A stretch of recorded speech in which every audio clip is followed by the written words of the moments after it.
I'm here today at the Abigail's, the world-famous restaurant here in Manhattan. I'm come to visit with Chef Nathan, the world-famous chef, and he's going to teach me how to make a latke.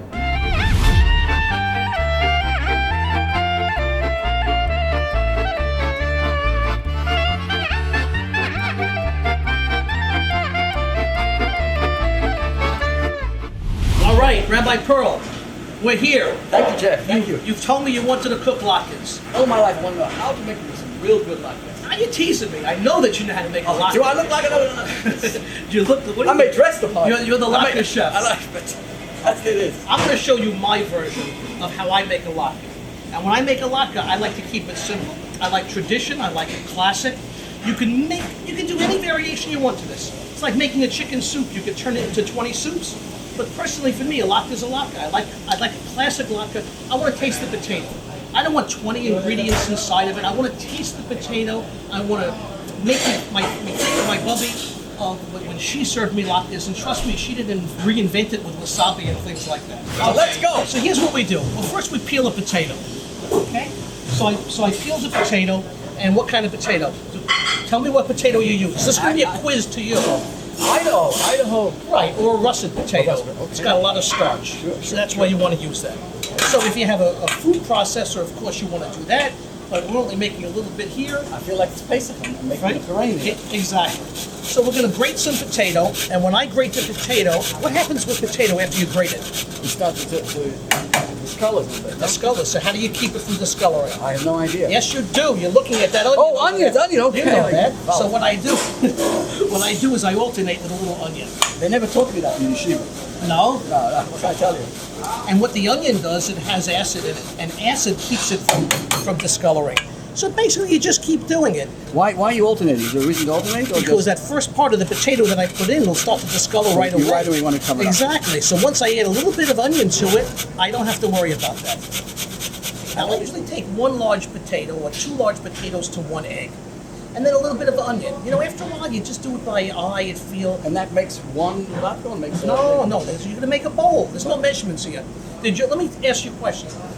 Did your wife or grandmother or whatever, did she ever measure? No. It's all with feel. Absolutely. So then I mix this around.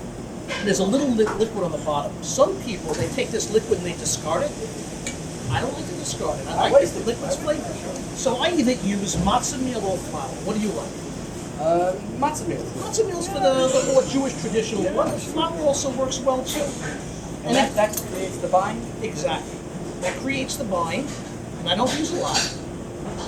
And that's drying up that residue there. Right, but it's actually sucking it up, so that becomes part of the dish, and we have the flavor of the onion and the potato. And then we take one egg. Do I have to call mashgiach over, or are you certified enough to take a look? I can take a look at it. Right? I don't know. I'm gonna have to call my mashgiach to see if it's okay. So we take the egg, and the egg is a binder. And of course, it also adds flavor. You want to mix it up a little bit. Does that add the color to it? Yes. That makes the color. Yes. And remember, you can really do anything that you want as far as flavor-wise. From here, besides some salt and pepper, you definitely want to add some salt and pepper, or else it just tastes bland. And then I always add some ground black pepper. I don't like white pepper. I like the black pepper. I don't like the flavor of white pepper. Some people use white pepper because they say, oh, you don't see the black specks. I don't care about the black specks. I like the flavor of it. So, to me, it's all about taste. You see the stringy texture? I mean, this is what you're sort of looking for. Sure. So chives is another element of onion. So I love to put some diced chives in there.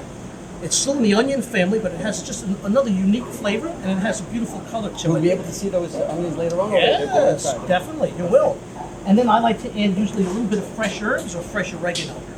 I love the color of the fresh herbs. And then when you mix it in, it won't discolor because it's going to stay inside. And this is still considered as a traditional latke. A little bit of the herbs. Grandma would say, what's that? But I say, don't trust me. Don't worry. It's the same as chopped parsley. It has another little flavor.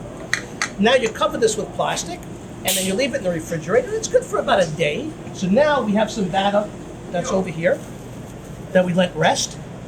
And we're going to take this, and you are going to make some latkes. Uh-oh. Are you ready? I hope my wife is not watching, because if I do good, she'll be having me make latkes. Uh-oh. So now we're going to work I've this. got to mess this one up. Now you go. You're going to decide. I think you want the latke. No, you're not going to ask me any questions. You're going to put it in. I'm not here. Jeff, you're putting him under tremendous pressure. Get that in there. Not like that. No, I'm only kidding. Do I have to sit in there? What? Now, what I do, I was just going to say that exactly. Instead of just Am I catching on or you're what? perfect. I said perfect. And what I usually do is I'll dip the spoon into the oil first, and then I'll so push it down. and then I'll be able to turn it over? And what's nice is I don't like it to be exactly the same size. I like it irregular. It shows that a lot of time and effort's been put into it and it's homemade. And that'll do it.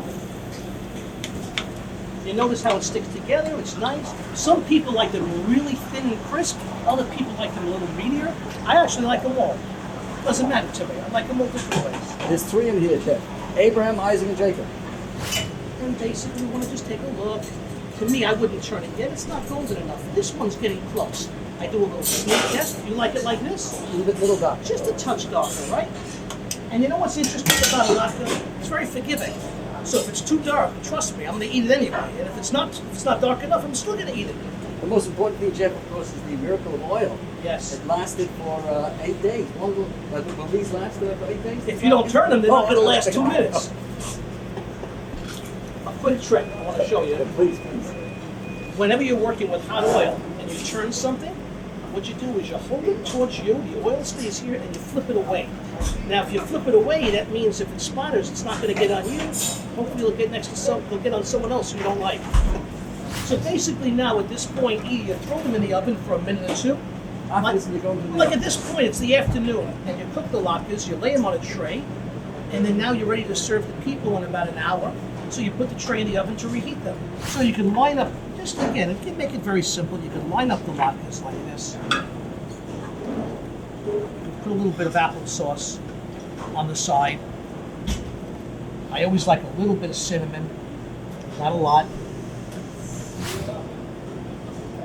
This way everybody knows that you're serving applesauce with it. And that's your basic latkes. This is amazing. To celebrate Hanukkah in this beautiful way, showing us how it's made, actually gives us a moment of depth of the importance of the food and, of course, the importance of Hanukkah. You're the best. It was a pleasure. I so enjoyed it. You owe me a latke chef. A deal. Okay. I know where to get one. Thanks so much. What's your name, Moshe? Fantastic. Thanks, Rabbi. Thank you. Thank you. Happy Hanukkah to everybody. Happy Hanukkah. Thank you to Jeff Nathan, and thank you to Abigail here in Manhattan for helping us with our wonderful Latkes event. Thank you, Rabbi. Bye-bye.